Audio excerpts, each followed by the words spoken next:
How to link Citibank to Cash App? Just follow my steps. Launch the Cash App on your mobile device. Look for the banking or linked option section on the Cash App.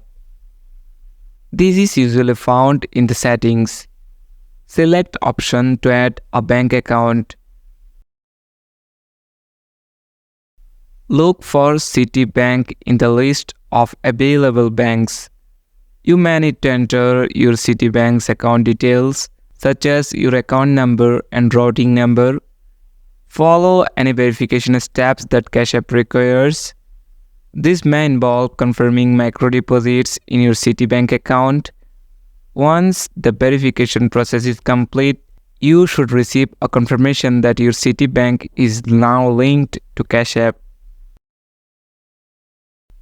That's it. Thanks for watching the video.